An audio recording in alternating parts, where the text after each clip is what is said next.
بسم الله الرحمن الرحیم بینەرانی ئازوو خۆشەویستی کەناڵی ئاسمانی پەیام ئەزیزانی بەرنامەی ڕچەی زانایان سەلام و ڕەحمات و میهرەبانی خودای گەورەتان لەسەر بێ خۆشحاڵ و شادومانین کە لە ئاڵلقەیەکی تری تازەی بەرنامەی ڕچە لە خزمەتی ئەوەی ئەزیز و خۆشەویستا بین خۆشەویستان بۆ ئەڵلقەی ئەمجارە دەڕۆینە خزمەتی ڕێزدار جەنابی مامۆستا مەلا وەیسی مەلا عەزیز مەلا وەیسی گرتچی لە 70 ساڵ تەمەنی مامۆستای بەڕێزا کۆڵینەوە کە مامۆستا هەم لە پلە و پێگە و پایشی زۆر بەرزی زانستی و پیاوێکی بە هەڵوێست و بە مووقیف لە سەردین کوردایەتێکی پاک مامۆستا بە مانای کەلیمە مامۆستای سڵح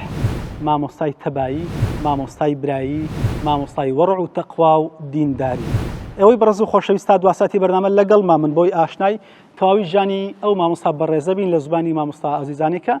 لە بەرنامە لە خزمەتی ئەوەی ئەزیز و خۆشەویستا دایان دوێنین لەگەڵما من.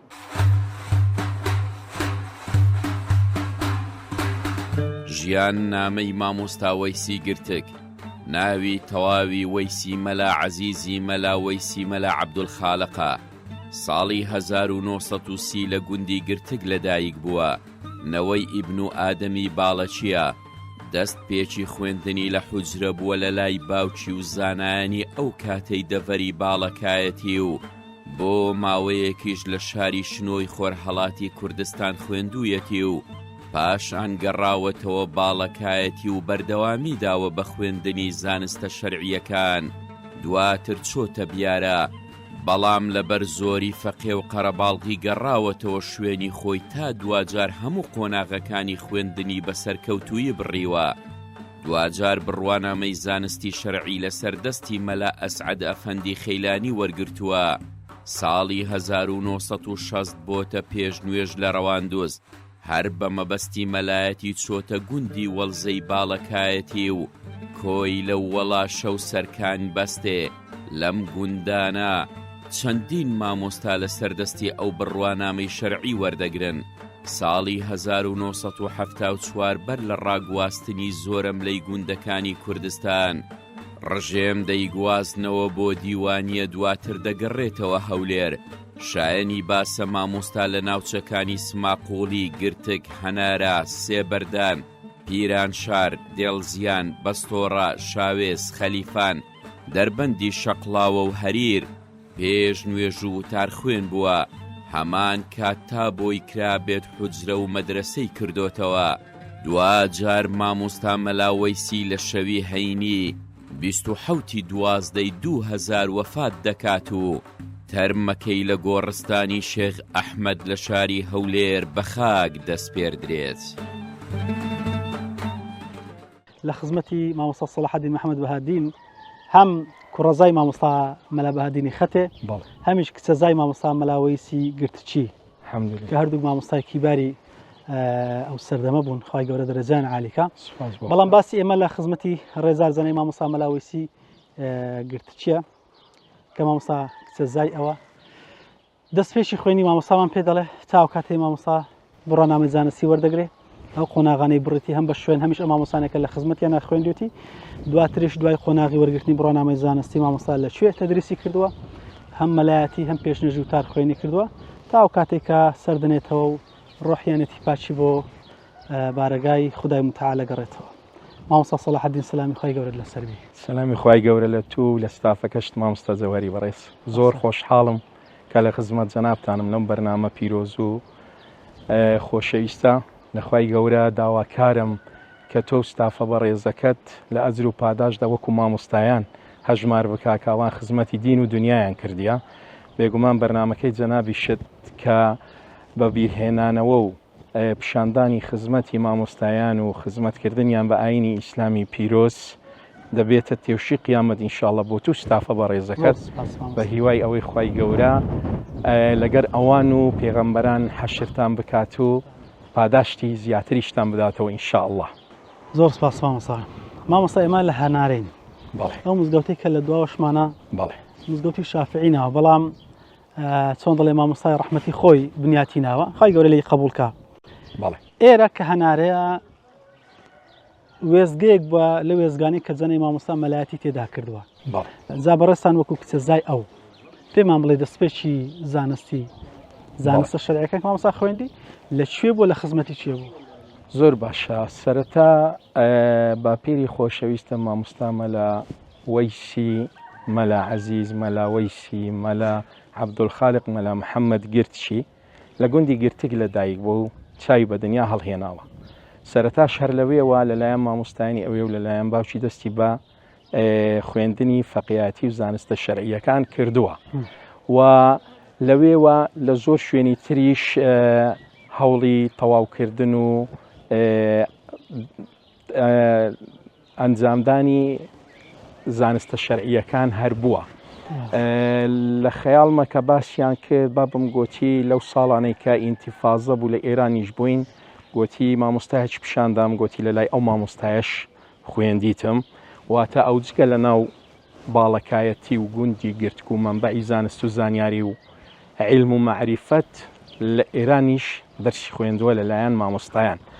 بەڵام بەهۆی ئەوەی کە لە براگەورەیە و باوکی زوو لە ژیاندا نامینێ مەسئولیاتی خوشک و برایەکانی خۆشی کە دوو برایتر و دوو خوشتی تری لە خۆش کچکەتری هەبوو ئەوانیشی دەکەوێتە سەرشان ئەوە وا دەکاتن کە بۆ ماوەیەکی کورت لە خوێندن دابڕێتن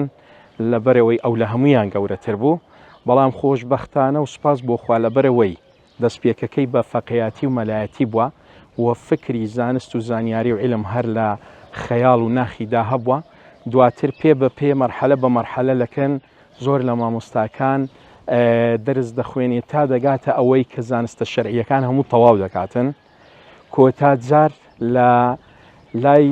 مەلا ئەسعەد ئەفەندی خەیلانی لە ساڵی 1960 ئیجازەی زانستی وەردەگرێت و لە سەردەستی ئەم مامۆستا بەڕێزە خوای گەورە گۆڕەکەوی و هەم مردووان پڕ نور کاتن ئیجازەی علمی و زانستی مەلایەتی وەردەگریت چێ بوو کاتێگەر بزانانی مامۆستا ئەو کاتی لە ڕواندز بووە ئەگەر بە هەڵەدا نەچووبم لە ڕواندز بوو دواتر هەر لە ناو ڕواندزیش دەبێتەوە بەمەلا لە دۆڵی باڵەکایەتی لەوێن دەرێ دەبێتە مامۆستا لەوێش چەند ساڵێک خزمەت دەکاتن و شەرت و مەرجی ئەوە بووە کە هەر لەو گوندێک ڕۆیشتیا کە مەدرسەی لە بۆ دابنێن وەکو معلومی جەنابتە دەزانی کە مەدرسە پێویستی بە خزمەتکردن هەیە ئەو خۆی هەموو ئەو شتانی لە توانای خۆی خزمەت پێویستی بە مەلایەکی مەلا هەیە بێگومان ئەوە دەبی مەلایەکی مەلابی و توانای وانەوتنەوەی هەبیتن بەڵام مەبەستم لە خزمەتکردنی فەقیهەکان ئەوەیە فەقیه دەمینێتەوە پێویستی بە خواردن و ڕاتبەیە بەڵام گەورەکانی ئەم گوندە ئاغایەکان و خەڵکی گوند ئەوانی شاوکاری دەبن لەگەر ئەوەی کە خۆی لە توانایدا هەیە جگە لە یعنی لەلایەنی زانست و عیلمەکەوە چکە بێگومان ئەگەر ئەو لایەنەی نەبی ناتوانانی تەدریس بکاتن لایەنی تریش ئەوەی لە توانای خۆیدا هەبوو بە ئیمکانیەت بووە خزمەتی فەقیهەکانی کردیە لەگەر ئاغا و خەرکی گوندی بەگشتی لەبەرەوەی ئەو کەسێک بوو تا لە ژیانیشدا مابوو هیچ ڕاتبێکی لە حکومەت نەبوو لەسەر هێز و باز و توانای خۆی دەژیا و زۆر کاری فەلاحەتی و جوتیاری دەکرد و ئەو زەویانەی کە هەی بوو یان ئەوانەی کە تایبەت بە مزگەفت بوو لەو گوندانەی کە لۆی چووە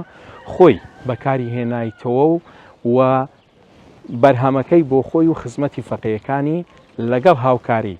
خەڵکی گوندیش لە خزمەت فەقیهەکان سەرف کردیتەوە مامۆستا سەلاحەدین ئەگەر پێم بڵێ مەسەڵەن قۆناغانەی کە مامۆستا مەلایەتی تێدا کردووە هەم لە پاڵ مەلایەتیشە طبعاً حوزرە شێر هەبوونە ئەگەر بزانێ شوێنانە کامە بن زیاتر ئەو شوێنانەی کە مرێن مەلایەتی تێدا کردووە و فەقیه و مەدرسەی هەبووە لە گوندی وەرزی هەی بووە دوای گوندی وەرزە کە چەند ساڵێک لەوێ دەبیتن دواتر دەچیتە گوندی کۆیلە لە کۆیلەش هەر مەدرسەی هەیە و لەوێژ مەدرسە دادەنێتەوە و بەردەوام دەبتەوە لە دوای کۆیلە جارێکی تر دەڕواتن لە بۆ گوندی وەڵاشە لە وەڵاشەش مەدرسە و فەقیهەکانی هەر لەگەرە یعنی ئەوانەی کە لەگەری چوینە و لەگەرە خۆی بردینی لەگەری ڕۆیشتینە ئەوانەی کە بە نوێشەوە چوینە یعنی بە بەردەوامی لە هەر شوێنێک لە هەر گوندێک لە گوندێک کە ڕۆیشتبی فەقیهەکانی لەگەر بۆ لەگەری ڕۆیشتینە یان لەوێ ئینوێتریشی وەرگرتیتەوە ئەوە لە برین و لە وەڵزێ و لە کۆیلە دوای ئەوە کە دەستەوە وەراشەش هەر فەقیه هەیە جارێکی دیکە داوای لێ دەکەن کە بێ ببیتە مەلای ئەم گوندەی کە ئێستا ئەمە تێداینە کە گوندی هەنارەیە مامۆستا دێتە ئێروکانە و لێروکانە دەست بە مەلایەتی دەکاتن هەر بەخۆی مزگەوتەکە دروست دەکات. بەڵێ ئەو مزگەفتە ئی کەسێک بووە بە ناوی سابیر ئەوەی کە ئەمن لە خەیاڵما زەویەکە ئیوی بووە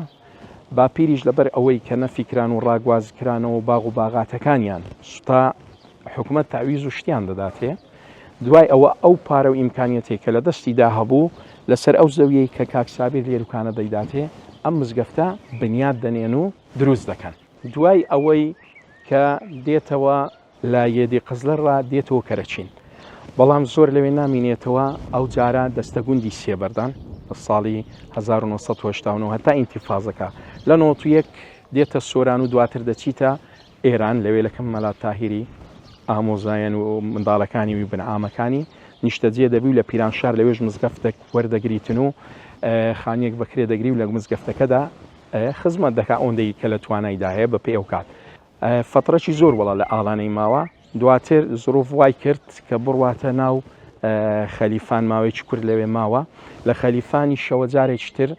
هاتەوە دەربەندی شەقڵاوە لەوێ ئەو جارە برەوی بە مەلایەتیدا لە هەموو شوێنەکانیش دائیمەن تەڵەبەی قورئانی هەر هەبووە ئەگەر فەقیشی پێدا نەدرامتەوە لە چکە لە دوای نەوەتەکان تۆزێک ڕاگررتنی فەقی زەحمەت بوو دوای ئەوەش کە لە دەربەندی شەقڵاوەی بوو وەزعی ناخۆش بوو تووشی نەخۆشی ئەو بوو خزمەکانی نزیکی لەوانە کوڕەپلکەکانی مەلا قادری پیرۆمەری بەڕەحمەت بی لەگەر چەند خزمێکی تر کە لە هەریر دادەنیشتن هاتنە دوایی و لەگەر خۆیان بردیانە هەریر لە هەریر ماوە و نیشتەجێ بوو لەوێن دەرێخانی گرت تاوەکو لە 27 2000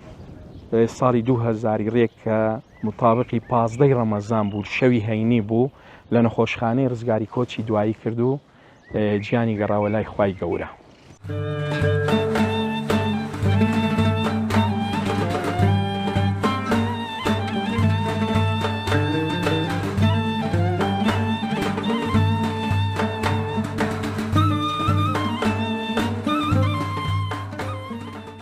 بەڵێ بینەرانی ئازوو خۆشەویست لە خزمەتی یەکێکی تر لە قوتابیەکانی جەنابی مامۆستا مەرحوم بینکە ڕێزار جەنابی مامۆستا مەلا ساڵحی گرتچیەکە هەم قوتابی مامۆستا بۆ هەمیش زۆر لە خزمەتی بووەکە لە وردەوارەکانی ژیانی مامۆستا شارەزایە بۆ ئێمە لە خزمەتی ئەوە دەدوێین بۆی کە هەڵوێستەکانی ژیانی جەنابی مامۆستا و هەروەها خودی کەسایەتی مامۆستاوی کە مامۆستا تێیدا ئاشنایە لە بۆ ئێمە و ئێوەی بەڕێز و خۆشەویستی باس کات. مامۆستای بەڕێز سەلامی خوارد لەسەر. عەلەیکە السەلام وەڕەحمەتوڵڵاه وبەرەکاتوه. مامۆستای بەڕێز جەنابتان هەم قوتابی مامۆستا بوون بەڵێ هەمیش زۆر لە خزمەتی بوون زۆر دەڕۆیشتنە خزمەتی مامۆستا ئەنی دوای ئەوەی کە پێت گوتم مامۆستا کەی سەرەتا بە خزمەتی گەیشتی و چۆن سەردانی مامۆستاتە کرد و هەروەها هەندێک لە هەڵوێست و مووقیف و کەسایەتی جەنابی مامۆستا لەوە باس بکەی. من لە ساری 1970 چوومە لای مامۆستا لە گوندی وەراشە لەوێ فەقێ بین لەگەر خزمە شێوینایی مەلا سەدیق بوو مەلا سەدیق ڕەحمەتی ئەویش لە سیارەی لە دەشتی هەریری وەرگەڕاوە فاتی کرد خزمی مامۆستای بوو لەگەر مامۆستاشی دینایی مامۆستا مەلا قادر بوو خەرچی چۆمەی بوو منتەقەی لایڕانی ئێستاش لە سەنگەسەری ئیمام و خەتیبە مایە ئەمە مەجموعەک بین لەوانە ئەمە بووین لەگەر ئەو دوو مامۆستایی کە لە خزمەت مامۆستامان دەخۆین دەمانەوە لێ بەرە دەماینەوە بەرە لێ ئەبە دائیمی لەوێ بووین. مامۆستا زۆر ئینسانێکی بەدین بوو زۆر ئینسانێکی ڕاست بوو زۆر ئینسانێکی حەقگۆ بوو هەر مخالەفەتی بدی باق بوولی نەدەکرد لە کەس یەکێک لەوێن دەرێ بوو پیاوی ماری ئاغای بوو نازانم چی پێوە دیت بوو بێ شەرعی مامۆستا زۆر پێ متەئەسیر بوو خەبەری دا کابرای گوتی لۆ سبەینەی لێرە نەمینی ئەوزا نازانم شتەکە چ بوو گوتی دەبی سبەینەی بارکە لێرە نەمینێ ئەوزا کابرا باری کرد چووە وەڵزێ گوندی جیرانی وەڵاش ینی مامۆستا ترسی ئەوەی نەبوو کە با بڵێن کەسەکە نەخێر پیاوی وانیش بوو نەخێر نەدەترسە مامۆستا ئەو لەگەر حەقی بوو هەڵوێستی ترت لایە باسکەی لەمانی مامۆستا. بەڵێ وەختی خۆی لە منتەقەی چۆمانێ بوو لەسەر شتێکی بێشەرعی قسەی دەکرد لەوێ تەبلیغیان کرد بستە ناوپردانی لۆ محکەمەی لەوێ محکەمەی بکەن پێش ئەوەی بستە محکەمەی خەبەری بەڕێز مەلا مستەفا بارزانیدا خەبەری دایە و بەڕێز مەلا مستەفا بارزانی نوێنەری ناردا محکەمەی پێشەوەی مامەستا بگەتە وێندەرێ مامەستا چوێن دەرێ و لەوێ ناتوانانی هیچی لەگە بکەن بە بڕیاری بەڕێز مەلا مستەفا بارزانی ئازاد کرا هیچیان دەیزانی بارزانی دەیزانی ئەوە لەسەر حەقا پیاوەکی ڕاستە لەبەرەوەی هیچ تەسیریان پێ لێ نەکرا لە ناوپردانێ کتابی حەدیثی لەگەر خۆبر بوو نازم تازل ئوسول بوو بە ئایەت و حەدیث ئەوەی کە بێ شەرعی دیدبوو دیفاعی لێ دەکرد ئەویش بارزانی زانی لە سەحەقا هیچیان لەگەر نەکرد ئەوجا لە کە شۆڕشی ئەیلول تێکچوو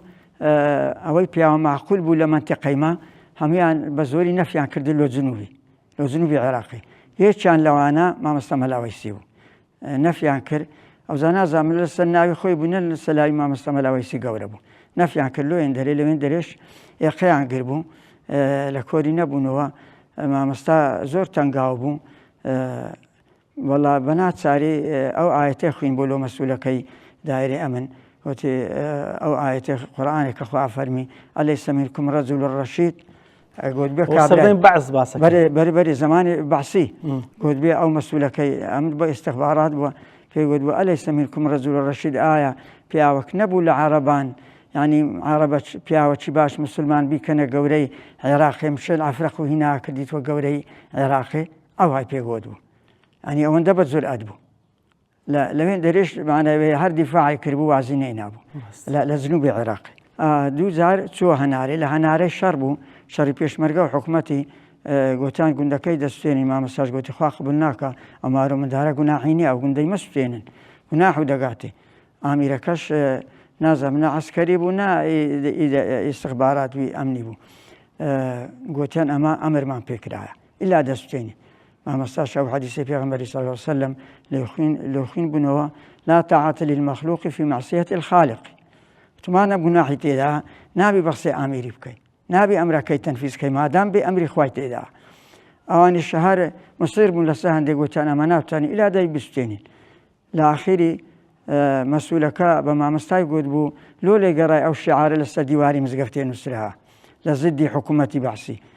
مامەستاش پێگوت بوو نازەم نەپێگوت بوو کەرەشی وچوتیان سەگەکی وچیتو لەسەر دیواری مزگەفتێ نووسە نەکە دیواری مزگەفتی هەندێک لەستەری بنووسێ مامۆستا دیفاعی لە مزگەوتێک کرد بوو دیواری مزگەوتی ئەوش دیفاعی لە بەعسی کرد بوو حرسی مامۆستا لەسەر دینداری و لەسەر لەگەڵ فەقیەکانی کە بەڕسان کە لە خزمەتان نەخوێن ینی وەکو ئەوەی کە ئیلتیزامات بەنگۆ بکەوە بە خۆشی ئیلتیزامی ئامادەبوونی دەرسەکانی مامۆستا لە هەموو شتێکی ینی نەقوستانی نەبوو لە دەرزگۆتنەوەی لە حەق و عەدالەتی ینی هیچ قسووری نەدەکرەوە هیچ ئەوە وازی لە دنیای هینا بوو ینی هەر شتێکی شەرعی با و باش با ئەوەی دەکرد ینی ڕەفاقەتی پیاوی باشی دەکردی خەرابی نەدەکرد نەدەچۆکن پیاوی خەراب مامۆستا هەتا وەفاتی کرد تەنازولی لۆ کەس نەکرد لۆماری دنیای معاشی لە کەس وەرنەگرت چ بووە هەر گوندێک معاملەی نەدەکردێ گۆ ئەوەندە دەغر و دانەم بدەنێ مامۆستا بێم نەدبوو لێگۆ ڕسق لەسەر خوایە ئەوجا هەر بێ شەرعێکی بیدی دبایە ئەو قبولی نەدەکرد بێم نەدبوو لە هەموو کەس دوایێ نەخۆش کات هینانە خستەخانەی ڕزگاری لە خستەخانەی ڕزگاری بوو ئەمە چوینە دیاری لە خزمەت مامۆستا مەلا محەممەدی مەلا سادیقی ئامۆزانە لەگەر مامۆستای سوین لەوێن دەرێ دوو جیهازی لەسەر بوو ئاخر نەفەسی بوو گوتی نوێژێ دەکەم مامۆستا وەختی نوێژی نەبوو پاشی ڕۆژهەراتی بوو ئەمەش لەگەر کاک دکتۆر بەهادینی و کوڕەکەی مەلا مۆتەسیمی ڕەحمەتی هەرسێکمان لەوێ بین بە هەرسێکمان دەست و نوێژمان شرت و ئەو هادەستی برین کرد و نوێژی دەکرد دوعای دەکرد ئەوەیە میراتگیری پێغەمبەری مامۆستا ئەوە میراتگیری حەقیقی ئەوەیە دنیای قیامەتی بە دنیای نەدا بەخوای لە هەر زەیەکی بە مامۆستا یان دەریان دەکرد یان بەخۆی دەڕۆوی یعنی لەگەری لەسەر بێ شەرعی ئەرێ وەڵڵا مامۆستا یعنی یان دەریان دەکرد یان بەخۆی دەڕۆوی ئەوجا ئەوە ژیانی نەبوو لە دنیا ئینشاءالله دەرکردنەکەی لەسەر گوتنی حەق بووە بەجێهێشتنەکەشی لەسەر ناشەرعیەکان بوو ئەرێ وەڵڵا هەمی لەسەر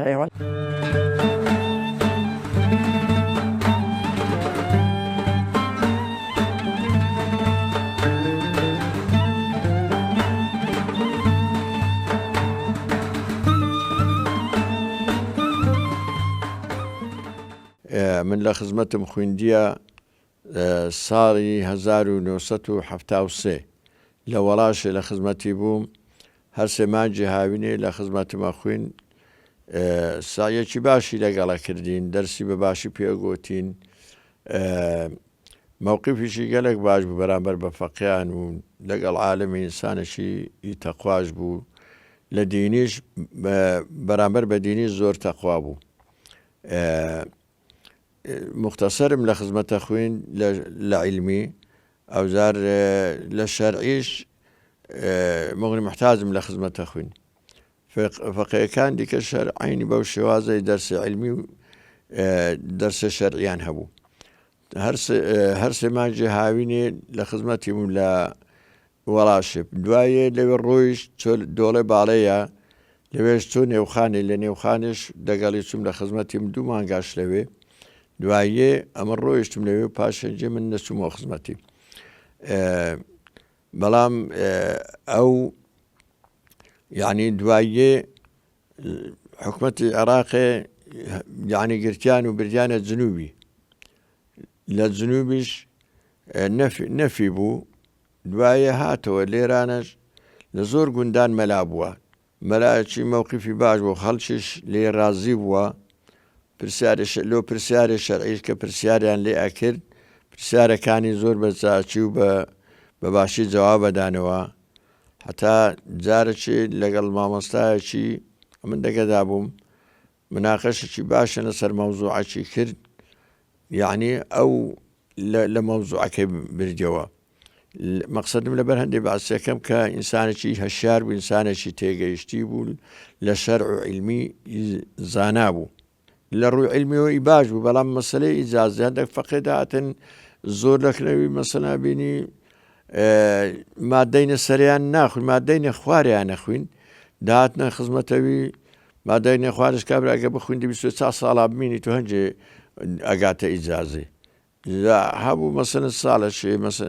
هەبوو سوێچا ماگەماوە هەبوو مانگەشی ماوە هەبوو کەمە چێماوە ئێفەقیان و هەیە لە خودبەی لە هەر جێیەکی خودبەی بخوین باوە یعنی ئەیگۆ من حەقی ئەڵێم زۆر لە زۆر خودبان مەسەلە قسەیە کردن یانە گوتی مامۆستا و قسانە مەکە ئەوێگۆ من ئێگۆ هەر دەمرین با لۆ دوپشکە خوێنان ناپارێمەوە ئەمجارێ ئەوە قسەوی بوو ئەیگۆ ئەگەر سەریشم ببڕن حەق بێتە گۆرە حەقێڵێم مەسەلەی معاشی جارەشێ وەختی لە حکومەتی عێراقێ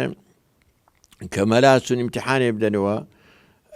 پرسیارم لێ کرد گوتم مامۆستا توش لۆ ناچی ئیمتیحانێ بدەیەوە وەڵی گوتی ئەمن ناسم وێگۆ ئەمن شیری هێت چەڵێ ناخۆم وەرناگرم گۆ ئەگەر بچم معاش وەربگرم دەبی ئەو چەڵێن دەبی بە قسەیان بکەم گوتی ناسم معاشی وەرناگرم گوتی معاش حکومەتی باسیم پێ ناوێ وتی تەنەزولیش ناکەم لەو باسییان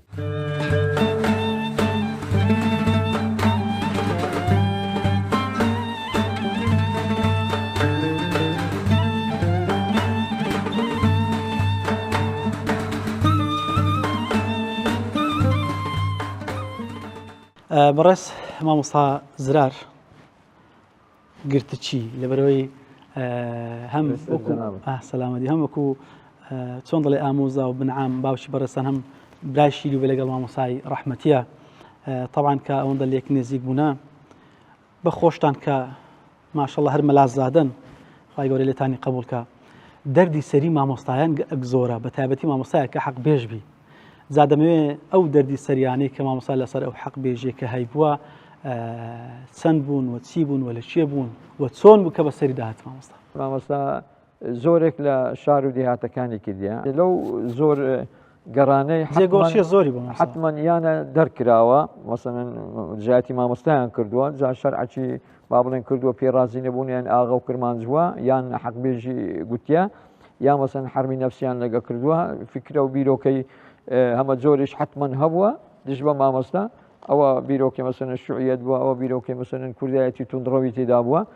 لەو ڕوانە مامۆستا دەردەسەری یەکجار زۆری دیتە لەو دیهاتانە هەڵوێستەکانی مامۆستا طبعاً وەکو باست کرد کە مامۆستا ئەو شانانیان بەجێ هێشتویان پێیان ئەوە دەگەر تەسەر هەڵوێستەکانی زانەی مامۆستا جا هەڵوێستەکانی مامۆستا هەم بەرامبەر دەسەڵاتی پێشوو با بڵێن هەمیش دواتریش کە شتێکی ڕەوا و ناشەرعی دەبینرا دەبیسترا حتمما مامۆستا بێدەنگ نەبوو زۆر مامۆستا مەشهورە بۆی کە حەق بێژ بوو و هەروەها جەری و بوێریش بووە کە سری نەکردووە قسەکانی گوتووە. مامۆستا هەر لە سەرەتای کە لە ڕواندز لای مامۆستا ئەسعەد خەیلانی ئەفەندی خەیلانی ئیجازەی وەردەگری لەوێ دەبیتەوە مەلان ساڵی 61 لەوێ لەگەڵ لە چاخانەی علی مەکتەبەی پێدەرێن علی مەکتەبە لەوێ لەگە شوعیەکان دیار دەمەقاڵی بۆ ویستی چیان پەناماریان داوە لێ بدەن بەڵام دیارە خەڵکەکە لێ نەگەڕاوە لە تەمەناوان فکری مارکسیزم بووە ئەنگۆف مارکسینە و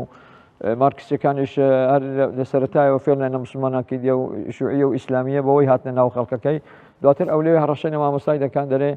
بعد الشهر ماكو مهر نرمي القاضي في البحر معناوێ ئەمە پاش ماوەچی دیکە بە کەیفی خۆمان بە بڕیاری خۆمان ئەوەی مارە بڕی ئەوانە نەمینێ ئەوە یەک لە ڕوبەڕووبوونەوەی مامۆستای بۆ لەوێندە خۆمان قسەی لەگەڵای نەدەکرد کەوان چ دەکەن چ ناکەن بەڵام لەبەرەوەی بەرامبەر بە دین یانی بەرامبەر بە دین ئەخلاقیاتی دین دیفاعی لە دین دەکرد هێرش و پەلاماریشی بە گفتوگۆ لۆ بیرۆکەی وان بوو لۆ بیرۆکەیەوەی لە وەڵزێ لە دیارە بەرپرسەکی پارتی بە چەند چەکدارەوە ئەوش زیاتر لەسەر نەورۆز و ئەوانە بووە ئیشێخ وەتمانی بووە بە چەند چەکدارەوە هێرشی دەکاتە سەرێ و پەلەماری لێدانیشی کردبوو بەرسلوکی کردبوو دواتر خەبەر گەیشت بۆ مەلا مستەفا بارزانی بە حساب ئیجراعاتی لەگەڵ بکرێت دوای ئەوە پەنای لۆ عەقیدەشی بەرز بر بوو عەقیدێ وەبزانم عەقید ئەوەیان پێدەگوت عەقید کافی بەرگری لە کابرای کرد وەگەنە ئیجراعاتیان لەگەر دەکرد لەوێ وەش ئەو دەردەسەریە دیتێ مامۆستای بەڕێز لە ساڵی هەفتا هەر لەسەر نەورۆز مامۆستا لەو ڕۆی کە خەڵکەک بە مەبدە وەریگر بوو نەورۆز نەک کە بە یادکردنەوە و وەرزی ساڵ ئەگۆڕێت لە زستان بۆ بەهار و یادکردنەوەکە و خۆشی دەربڕینی ئەوە نا ئەوانەی بە مەبدە مامۆستا حکمی ئەعدامی لۆ دەرچوو لە هەفتایەکان عەبدولخالق معروفەکە بوو هەم تون بوو لە نووسینی دژایەتی ئیسلامی دەکرد کتابێکی لەسەر و دژایەتی ئیسلام هەبوو بڕیاری ئەعدامی لۆ دەرچوو ئەو دیارە بەرپرسی مەکتەب سیاسی پارتی بووە دواتر لەبەرەوەی قازیەکانی مەلا مستەفای خزمی مامۆستای ڕەحمەتی بوون مامۆستا ملاوەیسی گەورە بوو مامۆستا عوسمانی گۆجە مەشهور بوو و هەری مەنتقەی خۆیان بوو مامۆستا مەلا قادری سکتان بوو و بابیشم خەبەریدا بوو زانی بووی مشتومڕەک لەسەری وێ خەبەریدا بوو وەرە ئیشم پێ مام لە چۆمان لە ناوەندەی ئەو لای وەڵاشەی بوو بڕیاری لۆ دەرچوو بوو لە دووشیان ناردوو بەڵام مەلا مستەفا تەدەخولی کردبوو حکمی ئەعدامەکەی هەڵوەشان بوو ئەوە شتێک لە ڕوبەڕووبوونەوەکانی بوو لێرە لە سێبەردان مامۆستای بەڕێز خەتی بووە هجومی سەر بەعسی دەکرد کەس ناوێت لە ماڵی خۆی باسی بەعسی بکە بە ئاشکرا ڕاشکاوانە هجومی سەر بەعسی دەکرد و لێوە جیهاد دێتە بەر دەرکەتان ئێوە ناتوانن جا سەدام ڕژێمی گۆڕ بە گۆڕچەی بڕیارەشی دەرکردبوو ئەوەی متەخەلیفەکی ببینی کە کاتێک بڕیاریدان لە 40 ساعتی ئەوەی خۆی تەسلیم نەکاتەوە 40 ساعت یا 25 ساعت بوو ئەمری ئەعدامی لە دەرچوو بوو هەرچی متەخەلیفەکی ببینی نەیکوژی ئەوها ئەمری دەرکردبوو یعنی هەڕەشەی کردبوو مامۆستا لە خودبەی لە ناو خودبەی گوت بێ هەرچی ئەمنەکی لە پێش دەرکەی خۆی ببینی نەیکوژی ئیمانی نییە ئاوا ڕوبەڕووی دەسەڵاتی دەبیتوە بەڕێستان هەم مەلازادن هەم ئەهلی علمن بەمانای کەلیمە باشی بەڕێستان بەڕەحمەت بی دەمەوێت هەندێک باسی علمی مامۆستایی پێگەی زانستی مامۆستا لەگەر ئەخلاقیاتی مامۆستا بەس بە کورتی ئینشاءالله بە کورتی مامۆستای بەڕێز تەبعاً مامۆستایان ئەگەر مامۆستای حەقیقی بن لەسەر ڕێبازی پێغەمبەر بن ئەوە بەخۆی العلماء وەرەثة الأنبياء قسە لە ئەخلاق و ڕەوشتی مامۆستا ناکرێتن الحەمدلله بەتایبەتی حەق بێژیەکەی مامۆستا ئەوانەی ئەو دێهاتانەی لێبوونی ئەوان زیاتر شارەزای مامۆستاینا و لە ئەخلاق و ڕەوشتەکانی مامۆستا زۆر دەستکراوە بوو وێڕای ئەوەی کە مەسەلەن سەرچاوێکی ژیانی نەبوو ئەو جار دەستکراوە بوو لە ساڵەکانی گرانیش خزم و ناسیارەکانی زەن کە یارمەتی ئەو خزمانەی دەدا کە بەگەنم و بەجۆ ئەوانە ئەو احتیاتی ژیانی دەکرد ئەوە یەک لە ئەخلاقە جوانەکانی بوو وێ ڕایەوەش مامۆستا عیزەت نەفسی هەبوو عیزەت نەفسی هەبوو یعنی تەنازولی نەدەکرد ئەمن بەبیرم دێ لە کەڵەچینی بوو دیارە تەنگەشەی ژیانی پێنسینە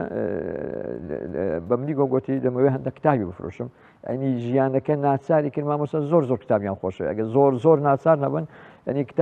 کۆمەڵە کتابەچی دیار کرد ئەوانە کە زیاتر پێویست پێ نەبوو وەسن فرۆشتنی یعنی مەبەستمێ عیزەت نەفسی ئەوەی بەس لە یەک لە دیاتەکان ئەوە کاکە ئەوەندە گەنمە ئەوەندە پارە چاک بزانەوە لە خۆم داوا ناکەم ئەم داوا هیچ ناکەم بەڵام ئەم حجرم هەیە فەقیم هەیە مامۆستا وەکو ماڵە ئاغاکان ڕاتبەیان دەدا یارمەتیفەقیان دەدا ئەمن ئەوەی لۆفەقیەکان داوا دەکەم ئەوەندە گەنمە و ئەوەندە پارەیە وتێ نەگەم لۆ خۆم داوا دەکەم لۆفەقیەکان داوا دەکەم مامۆستاوێ ئێوەش کورتپەروەریش بوو بەڕاستی ینی نەک بڵین ئەو دژایەتی کە کردیتی مامۆستا ڕۆڵی کوردایەتی و هەستی نەتەوایەتی کە لە بازنەی دینی دەرنەچی خزمەتی هەبوو بەڵام کوردایەتێکی دیندارانە کوردایەکی دیندارانە نەک کوردایەکی لەسەر ڕێبازێکی مارکسی یان دیموکراسی یا ئەلمانی ئەوانە بە ئاشکراوانە دەگو ئەوانە هەموو مەبدەئی کوفرینە و پێم ئەوەی نەبوو دوم مامۆستا دیواخانەشی گەرم و گوڕ بوو ئەو دەهاتانە کەرێ بوو چۆن ماڵی ئاغای دیواخانە بوو بە چاوقا و سفرەوانە ئەوەشی هەبوو مامۆستا و لە سەردان و سیلی ڕەحمیش مامۆستا بەڕاستی زۆر کراوە بوو کۆمەڵایەتی بوو تێکەڵاو بوو کابراایەکی جێڕایەوە گوتی لەگە مامۆستای هاتی هەولێری میوانداری چوینێ ماڵەکی تەلەڤیزیۆن گۆرانی و ئەوانەی لێبوو گوتی کاکە ئەم لەو ماڵی نابووم بەخوای گوتی یەکسەر هەستا چوینە دەرێ پڕ مامۆستا دانیشە گوتی بەخوای ئەم لێری نانی ناخۆ جا ئەگەر شوێنێک ئەوەی هەبایە مامۆستا منکەڕ ئەوانەی هەبا بیتوانی با نایەنەبەن شوێنەکەی جێدێڵە.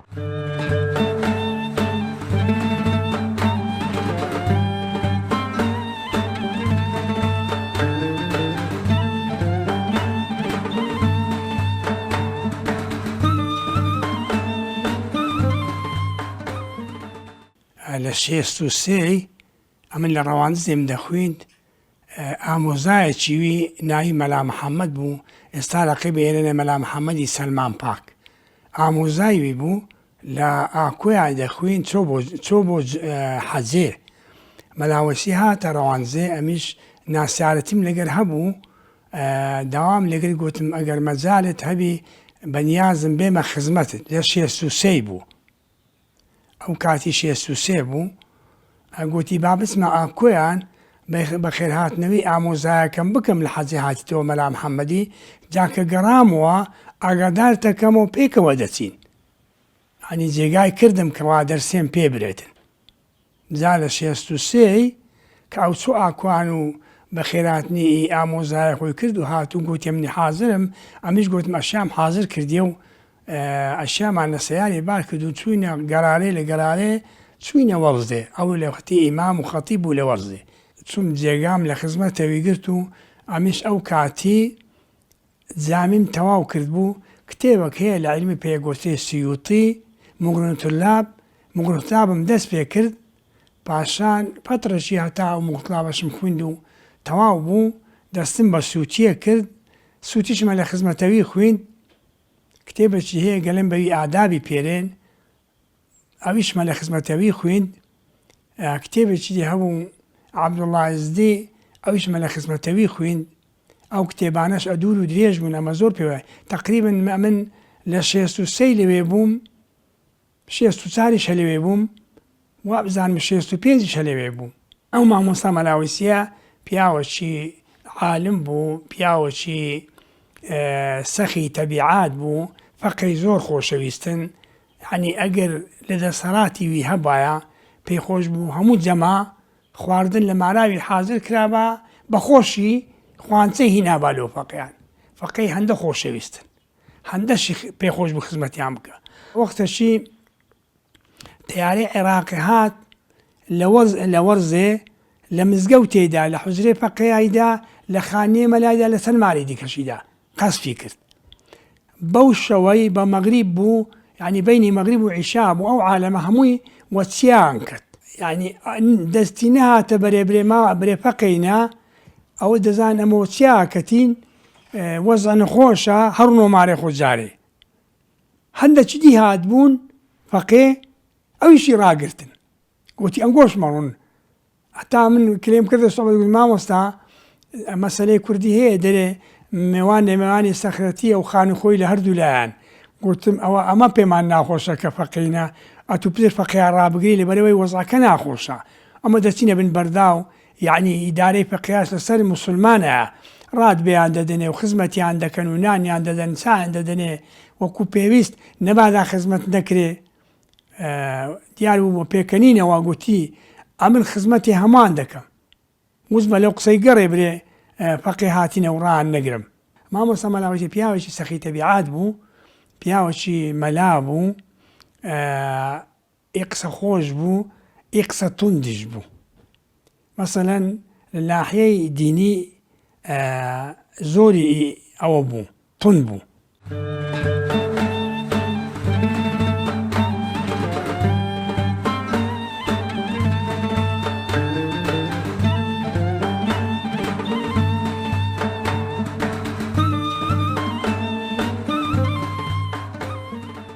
مامۆستایانی ئاینی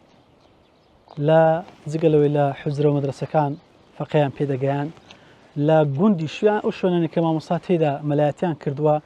دەور و ڕۆڵ و کاریگەریشێک جار زۆری کۆمەڵایەتیان بینیوە وەکو پیا و ماقول ڕیشسپی وەکو کەسایەتی بە مانای کەلیمەکە چارەسەرکەری کێشە و گرفتەکانی خەڵکی ئاوایی بوون. جا بەڕێز حاجی عەبدولکەریم یەکێک پیا و ماقولانی گوندی هەنارە طبعاً جەنابی مامۆستا لە دوو کەڕەتە هاتۆتە با بڵێن گوندی هەنارە جا دەمانەیە لەبەر سەرتار بەخۆشی هێناوێتی کەسایەتی مامۆستا هەڵوێستی مامۆستا مووقیف و چۆن دەڵێ جوامێری مامۆستامان لە بۆ باسکە. حاجی جان سەلامی خوارد لەسەر بێ. بەخێر من سەر سەلامت بێ. پێم بڵێ ینی ئەو کاتی کە مامۆستا لێرە بوو بەڕێستان ڕەفیقێکی چۆن دەڵێ گیانی بەجیانی ئەو بوون زۆر بەیەکەوە بوون هاوکاری زۆر کردوخوا ئەزرت داتەوە. باسی مامۆستام لە بۆ بکە ینی چۆن مامۆستایەک بوو لەگەڵتانە. مامۆستا مەڵاوەیسی یادی بەخێر بێ جەنابی مامۆستای انتفاقمان کرد وتی کاکە دێمە هەنارەی هەنارەش خەرچی بێگانەی ئەو کاتی زۆر کەم لێ بوو ئەو بابێ ئەو زەلامەی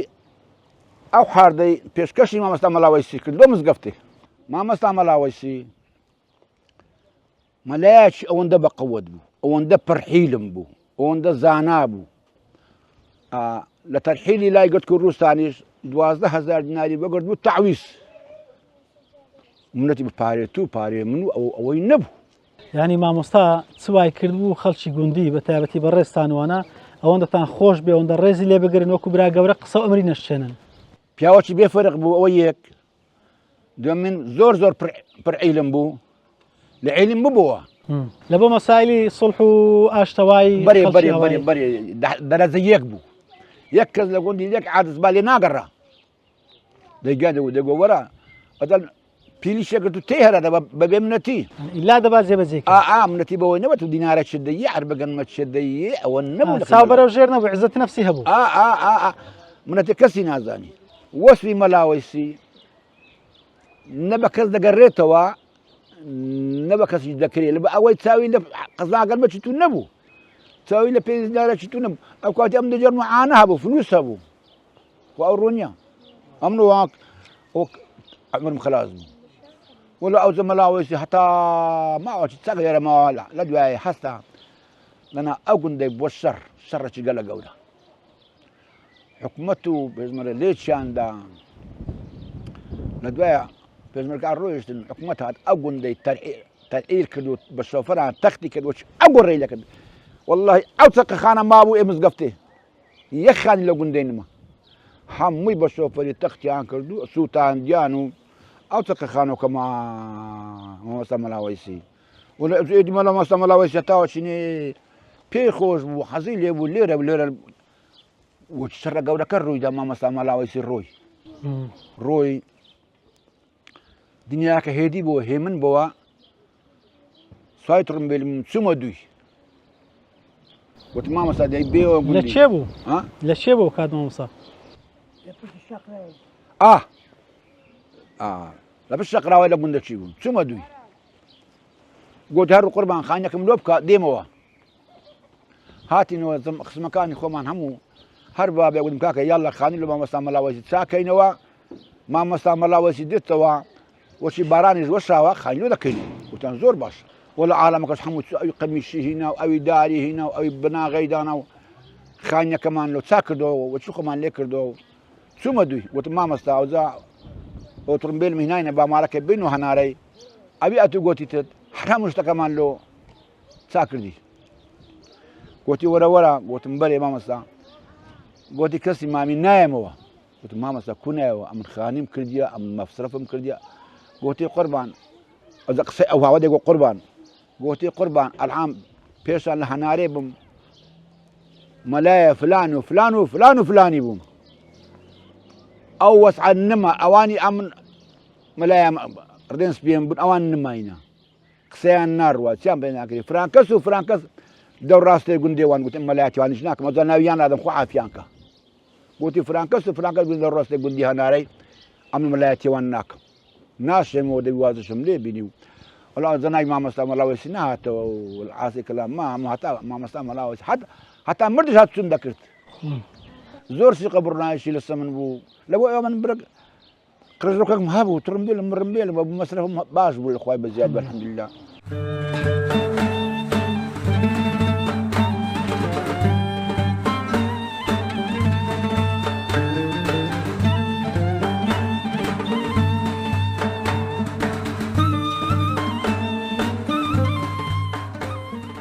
خات و ئومەیما کچە گەورەی جەنابی مامۆستای مەرحومە پێم بڵێ باوکی بەڕێستان ڕەحمەتی خوای لێبی لەبەرەوەی زۆر سەرقاڵ بوو هەم لە مزگەوت هەم لە کێشە کۆمەڵایەتەکانی خەڵکی گوند بە شێوەیەکی گشتی و گوندانێک کە لێی بوو و بە تایبەتی لە حوجرە و مەدرسە و فەقیەکان زۆر سەرقاڵ بوو ئێوەش هەم لە جیاتی داشی بەڕێستان بە ڕەحمەتبی هەم وەکو کچی گەورەی و برای ڕەحمەتیتان هاموشۆی مامۆستا تەعاملی مامۆستا نەسیحەتی مامۆستا یانەوەتە دەڵێ کاتدان بە ئێوە وەکو کوڕ و خێزانی با بڵێ چەند و چۆن بوو لە کاتێکە کە زۆر سەرقاڵی تەدریس و حوجرە بوو وەڵی کاتی داتەوە ماڵێ بانجی دەکردین و خەڕی دەکردینەوە و ئەگەر ڕۆژەگە نەیدیت باینیانە لە سعات هەشتی بەیانی دەڕۆی دەچووە حوجرەی دەرسی دەگۆتەوە و ئەگە ئیشەک لە ناو عالەمی هەبە مشکلە شتێک با چارەسەری دەکرد و کاتی نێوڕانێ داتەوە بانجی دەکردنی یەکێک چێ لە ماڵێ و چێ لە ماڵێ و وەرن لەگەرم لەسەر سفرەی دانیشتنەوە و ڕوونەم دیتینەوە کە دادەنیش لەگەرمە قسە و گفتوگە ئەوهای دەکرد و لە هەمان کاتیش دەیگۆ ڕێی قورئانی بگرن و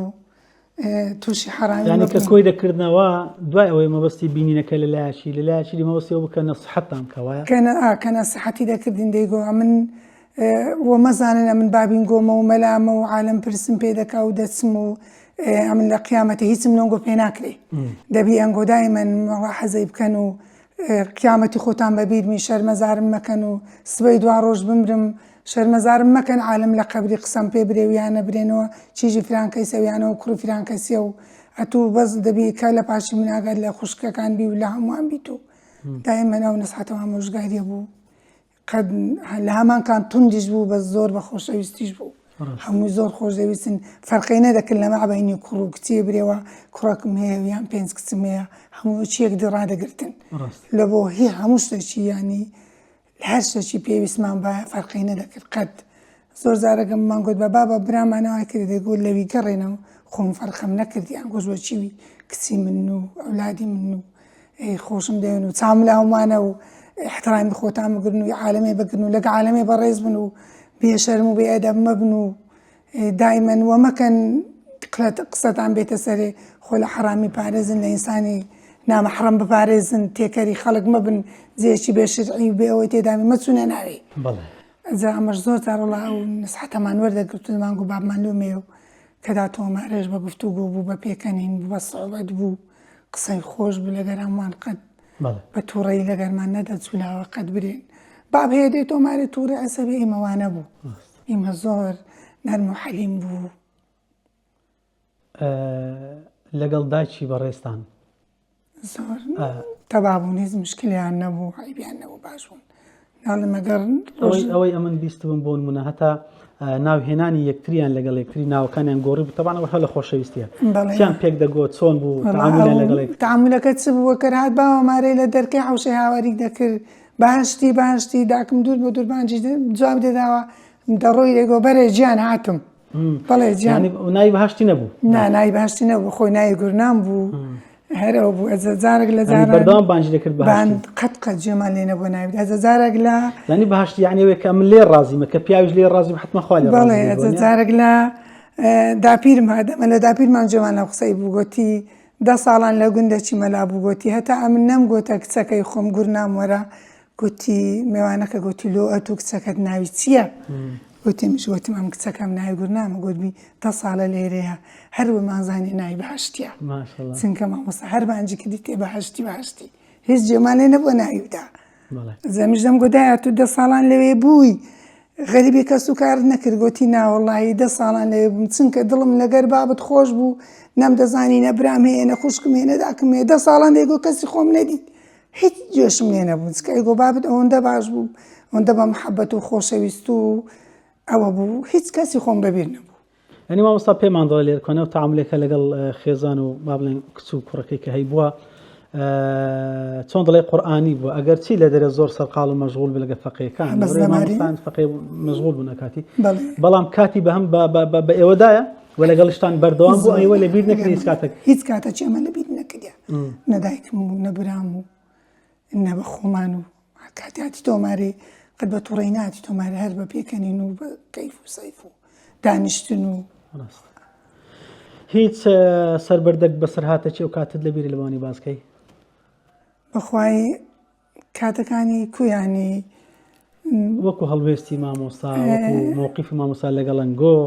یان لەگەڵ دەوروبەر یان شتێکی وا ڕووی دابێت لە سەردەم و زەمانی ئەوە وەڵاهی یەک جارە من هاکە زەواجم کرد بوو بە چاڵک لەگە ئەو کوڕە گەورەم چوومەوە ماڵی بابم ئەجا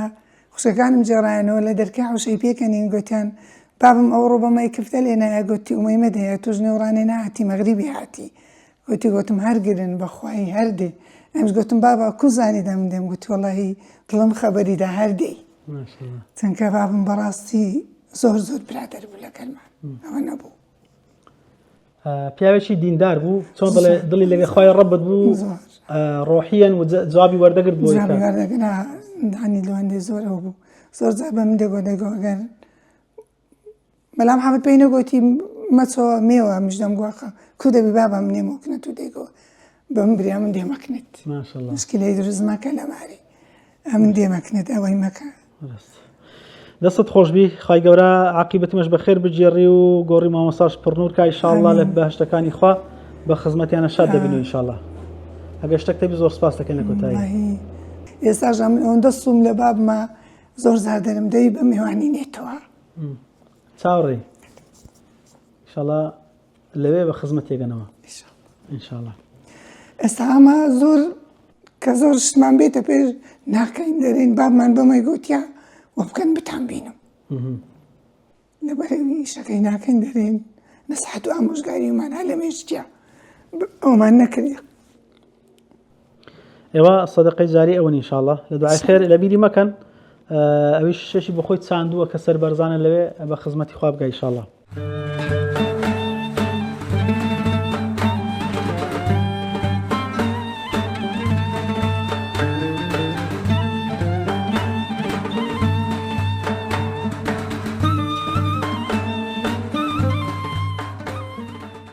بەڵێ بینەران نیاز و خۆشەویستی ڕچەی زانایان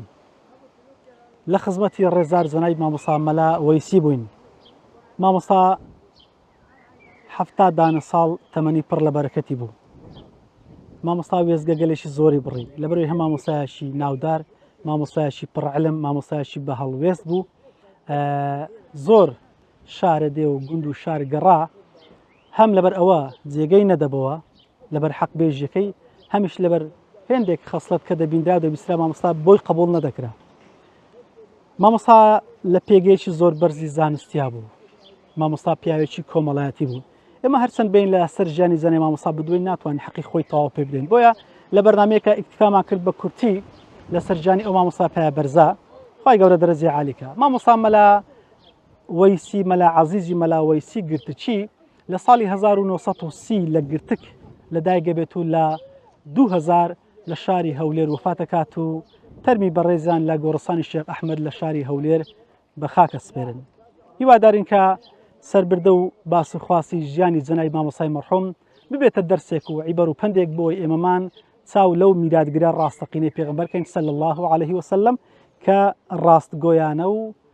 سەربەرزانە ژیا تا ئەو کاتەی بە سەربەرزیش بۆ لای خودای متعال گەڕایەوە دەخوازین کە خوای گەورە دەرەجێت جەنای مامۆستا عەلی کات و لە بەهەشتەکانی خۆی لەگەڵ پێغەمبەران و ڕازگایان و شەهیدان حەشری کات ئێمەش بە خزمەتی ئەو مامۆستا بەڕێزە بگەێنێ سپاسی بینەری ئەوەی ئەزیز و خۆشەویستەکەین کە تا ئێستا بە دیار بەردامەکەمان بن بەخوای گەورەتان سپێرم السلام عەلەیکوم وەڕەحمەتوڵڵاهی وبەڕەکاتوه